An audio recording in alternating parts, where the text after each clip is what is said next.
Is it possible? For example, like Attack on Titan, which I thought was pretty hard. Should I keep this? If you don't get it, then there's no hope for me, Don't use the English subtitles.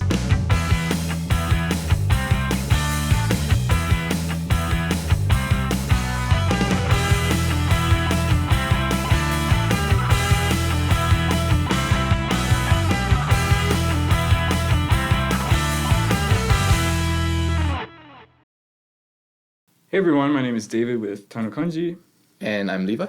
and we're the co-founders of Tanukanji. Tanukanji, And today we're going to be talking about Anime. anime. Yes, we're not going to be discussing our favorite animes. Of course, we could maybe one day. Today is all about learning Japanese through anime, which I know is a huge topic with a lot of people. So, Indeed. What do you think about learning Japanese through anime? I think it's hard. Is it possible? Is it possible? I don't know. You're the linguist, so you tell me. Okay, the short answer, yes, it is possible. However, you have to do it the right way. There's a wrong way, and there's a right way. Okay, do tell. What is like the normal way people learn Japanese through anime? Can I just say how I did it? Yeah, sure. So what I did was just watch, for example, like Attack on Titan, which I thought was pretty hard, but I just watched it with the Japanese subtitles. So it practiced my reading comprehension, I would say, more than my listening comprehension. And then once I got like a feel of that, of course I also tried easier anime. One of the ones I tried actually was High Rise Invasion, which I found pretty easy in terms of vocabulary and the grammar usage. What is it about? It's about they're in this like dystopian world where there's like there's masks, I think. Yeah, and then the masks like they try to kill the regular people, and then the regular people are trying to escape and like kill them, and then So it sounds like an action kind of kind of action. anime. Yeah. And that was easy? It was easier, a lot. Well. And like I could understand at this point maybe about 80%, which I was honestly like stoked about. Okay. But this was with the subtitles, so I watched it with subtitles, and then Japanese subtitles. yeah. Okay. But I found it hard to like watch without subtitles because it was just too fast. I couldn't like, for some reason, like the kanji made it easier to understand. Yeah. So I would say most people who are just starting out learning Japanese or they're a lower level of Japanese, they have that idea, hey, I like anime. I'm going to watch anime in Japanese dub, right? With English subtitles. So maybe... Wait, dub is the English version, right? Japanese dubbed. So it's the Japanese voices, the original voices. I thought that was sub. Subbed means there are subtitles. Yeah. Yeah. Subtitle with a Japanese original. That's possible. You can do Japanese dub, Japanese sub. But what most people think at the out front, is I'm going to watch it in Japanese dub with the voices, and I'm going to watch it English subbed. Okay. So it has the Japanese voice, but you have the English subtitles. So the misconception here is that by listening to Japanese and reading the English, my brain will form connections, and like intuitively learn grammar or like implicitly learn grammar and learn Japanese that way. Okay. I'm going to say right now, that's not how it works.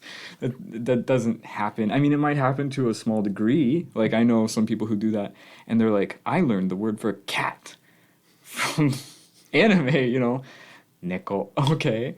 I learned the word sumimasen or hajimemashite, but it's really minimal learning. Yeah. It's very small, portions of implicit learning happening. Implicit learning can happen, but it's just not efficient. Yep. And like I said, minimal learning. So I'm going to break down my explanation, the linguistic explanation, in 3 parts. So this first part is going to be what most people do, Japanese dub, English sub. Then we're going to talk about Japanese dub, Japanese sub. And then we're just going to go straight to Japanese dub with no subtitles. So it's kind of each one exercises a different part of your ability in learning Japanese, except for the English subtitles. Mm. That doesn't really help you that much. So, yeah, we'll get into it. Like it doesn't help you at all, really. Not, I mean, kind of, it can. So, the reason why, watching Japanese anime in Japanese but with English subtitles has everything to do with your working memory. Do you know what working memory? You've heard it before, right? We used to call it short-term memory. The name was changed because we realized this short-term memory has more to do with processing the information that is coming into your mind, right? So it's like working. We call it working memory. Yeah, it processes all that complex stimuli that you're taking in. So that would include the words you're listening to, the words you're reading, images that you're seeing on the screen, right? So your brain is processing all that in your working memory. And then your working memory decides, like, is this important? Should I keep this? Should I move it into long term? Or should I not? And usually how your working memory decides that is through repetitions. So if I'm seeing a word very often, it's probably important. I should learn that. I should put it into long term. But wouldn't it also like deem it important if you like devoted a lot of processing power towards learning that word? Like, yeah, that's if you spend a bunch of time and like energy just trying to figure something out. Yes, that's also a factor. However, with taking in linguistic information, so reading something or listening to something, there's not really a way that you can add in processing power. You know what I mean? It's just intake. What if you link that? Let's just say you're learning a word, and like you said, you need to look at that word a lot of times before you remember that. Obviously, what if you link that word with something that you already remember? Okay. Associating a word with a concept in your mind. That, yes, there's research to show that that's very effective. You can absolutely do that as a trick to remember something, right? So is it recommended to learn vocab? Like that? Yeah. Yeah, you could, and some people do that. What you want to really focus on is like getting a mental image, and then you can associate that somehow with a word. However, not a lot of people naturally do that when they're watching anime, especially with the English subtitles. So the reason why the English subtitles are problematic is because your brain is busy, your short-term or your working memory is busy processing the English. So anything else, it's going to ignore or it's going to prioritize less, right?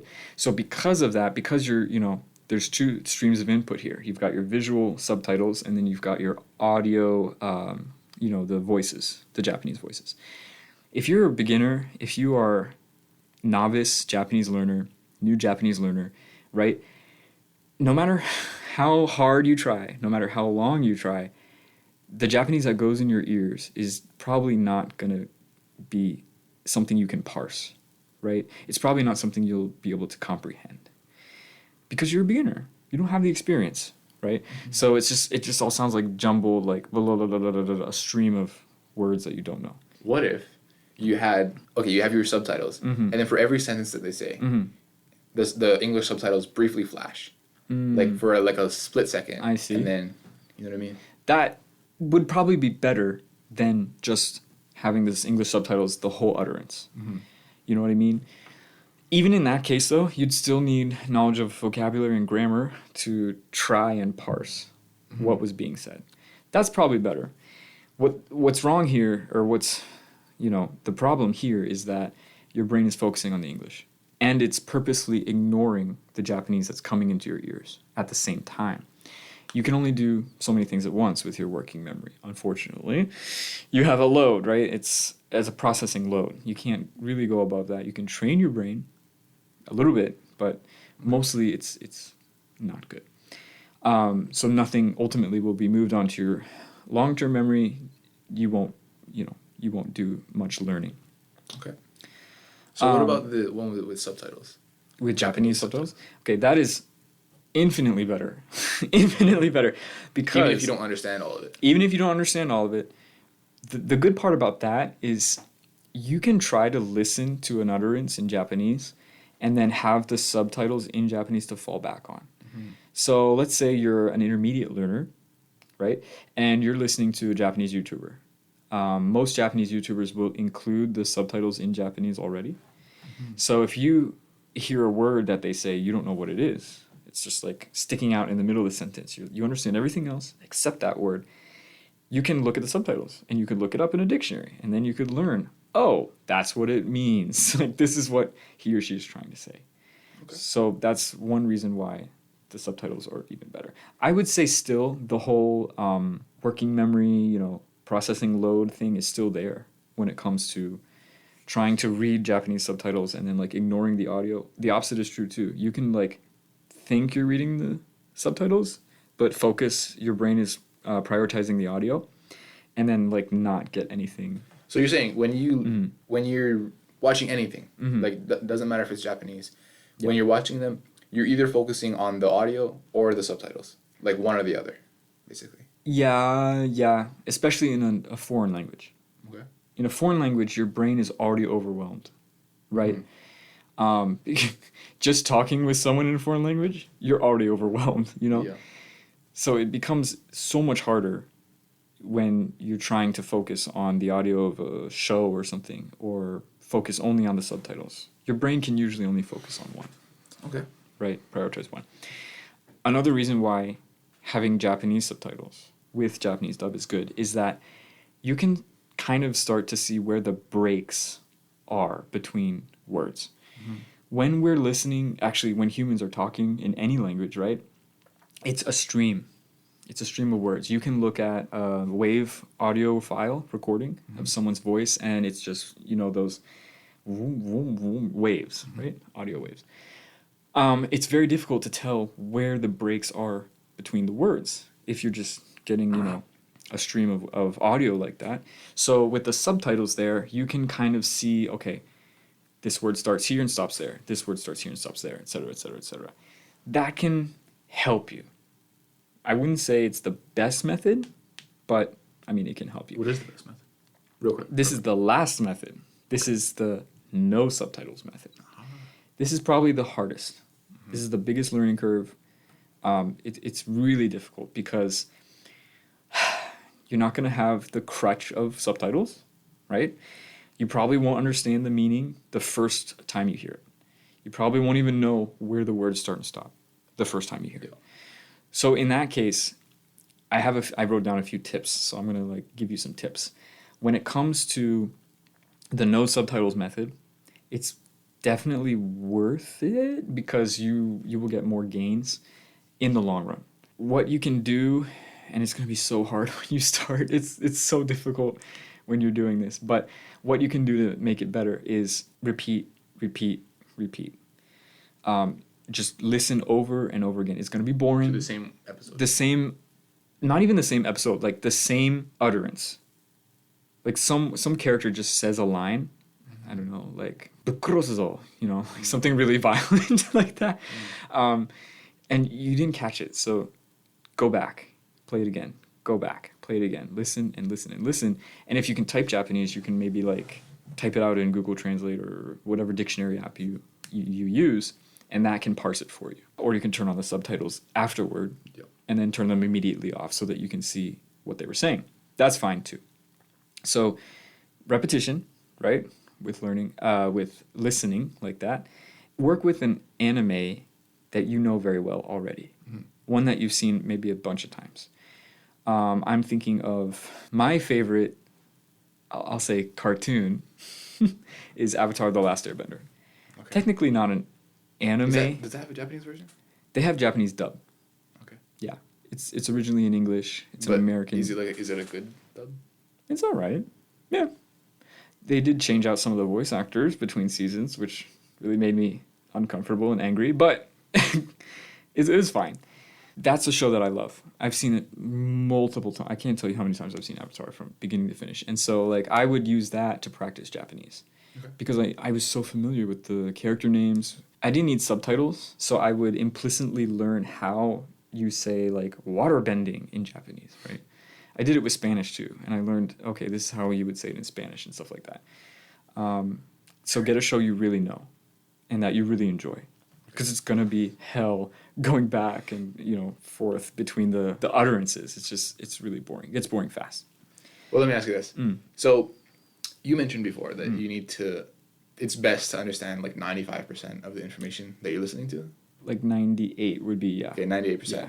By definition, Mm-hmm. most people, I would say almost all people, Mm-hmm. wouldn't be able to understand 98% of the information that you're listening to Yeah. in that, especially when you're used to like having the Japanese subtitles. Would you say just do it anyway?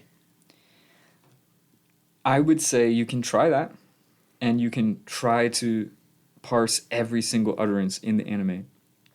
But that's very difficult and demotivating. So, to make things easier, find an easy anime. Okay. Not all anime are created equal, right? Find something easy, which is like, when you said, "Oh, I started with Attack on Titan," I was like, "Oh my gosh!" Like that's one of the hardest Yeah. anime to understand. Even when I was watching with my wife, she was like, "Yeah, even I don't understand what they're saying sometimes." I was like, "What? How?" And she's Japanese. And right? she's Japanese. She's a native Japanese speaker. And I was like, well, if you don't get it, then there's no hope for me, you know? Yeah. So maybe don't start with Attack on Titan. Well, okay, so my predicament is Yeah. all the good anime. Mm, Jujutsu Kaisen, Yeah. Shingeki no Kyojin. Yeah. Those are all like my favorites, obviously, but they're all really hard. yeah. So you have a dilemma. Do I want to watch something that I'm actually interested in, or do I want to watch something that'll help me learn? Yeah. So What I recommend is, so everyone's so different. Everyone's really different. Like I know people who would forsake everything and just focus on Japanese for 8 hours a day. They have that drive and they have that, motivation to just do that for 8 hours. Most people, I would say, are not like that.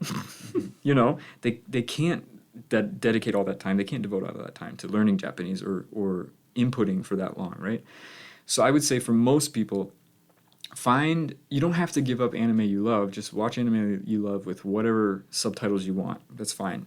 However, dedicate some time to getting through a portion of one episode of an anime. Probably an easy anime is good to start with first. I'm thinking of Nichijou, right? There's 2 versions of Nichijou. What are some other easy ones? There's got to be out there, and you can search, you can Google it.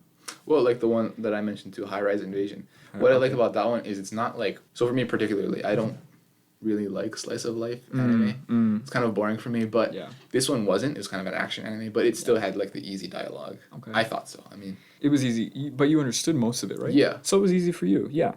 Whether or not objectively it's easy for most people, I don't know. It probably is. If it was easy for me, it's easy for most people. Okay, all right. Well, No, I'm not very. there's a recommendation for you guys. Find an easy one like that, and you don't have to go through the whole episode. You don't have to parse every utterance from beginning to end in one sitting. Don't do that, actually. It's going to demotivate you. Instead, just take like the first, I don't know, scene, or maybe even the first 5 to 10 minutes of the anime, and try to parse what you can.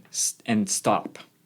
Don't try to force yourself to go through the whole episode, because you're going to give up. You're going to be demotivated, right? That would be my advice for most people. Yeah, find something you like, find something easy, take it in parts, don't try the whole thing. You'll have to break things up, for real. Of course, when you're going through it, it's a great, anime is a great treasure trove of sentences. Like real Japanese sentence mining, right? You can make flashcards, you can make Anki flashcards with all that. Yeah, you can try to find those words on our Tanukanji database if you want. Right? Subtle pitch. Yeah, subtle pitch. So once you find words you don't know, make flashcards for them, study them, right? Gotcha. Oh, this is interesting too. Once you've made it through a whole episode, rewatch it without subtitles. Once you master all the words that you didn't know, and you did all your, you mastered all the cards in your SRS stack, whatever, rewatch the whole episode from beginning to end with no subtitles. This is when you don't have anything other Japanese work to do. Like this, you could do this last. This would be a last thing for an episode. So you could do this per episode, right? Is go parse the whole episode, make your flashcards, study, master everything, and then rewatch the episode, and just see how much you learned. You can probably get through the whole episode with very little difficulty at that point. Will that translate to other episodes? Partially, maybe.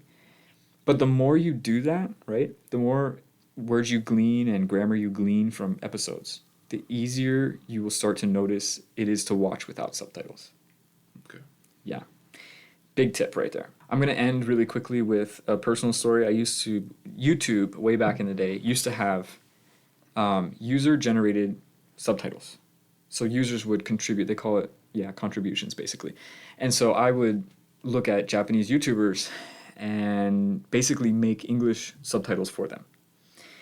That was amazing practice for me personally. I learned so many new words, and their YouTubers, they have their own way of speaking. They have words that they tend to use, a lot. So one of them was Hikakin.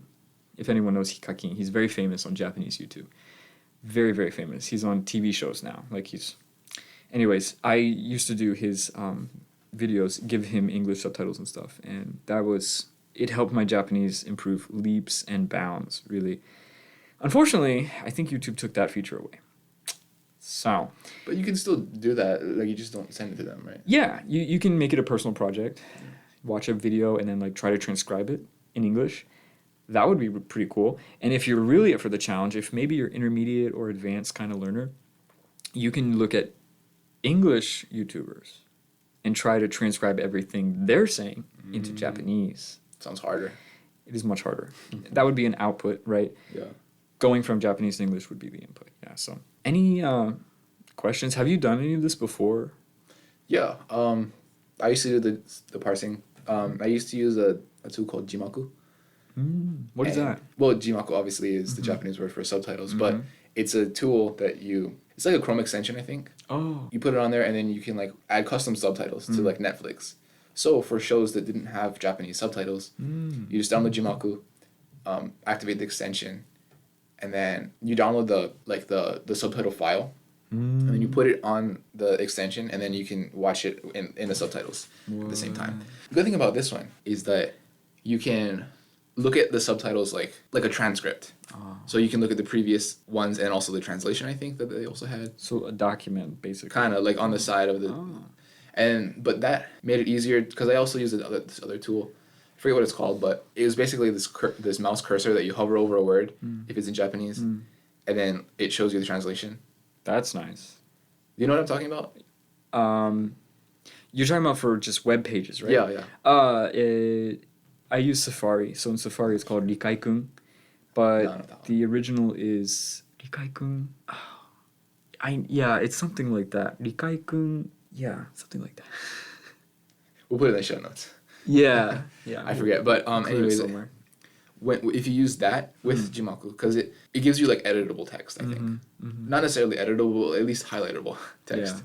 Instead of a subtitle. And that allowed me to easily translate the words and check my understanding. Well, there was this one YouTuber a long time ago.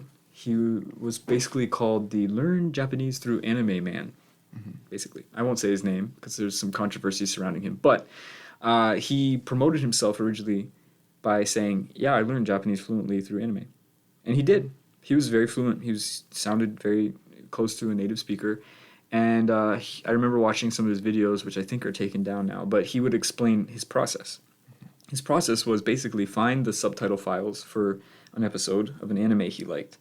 And then he would go through every single word in that file, and every word he didn't know, he'd make flashcards. And he'd learn all those unknown words in just one episode. Then he would go and watch the episode with no subtitles. And he found, I could understand pretty much everything they're saying. Really? Yeah. Did you have to learn the grammar for that too? Or that came implicitly through that? I'm sure some of it was implicitly learned, but he would probably have to have looked up some grammar too, I assume. I just remember him saying he got the subtitled file. I tried that. When I heard that story, I was like, okay, let me try this. So I was looking up, where am I going to find subtitle files for episodes of this anime? Could not find anything. I was like, where does this guy get his files?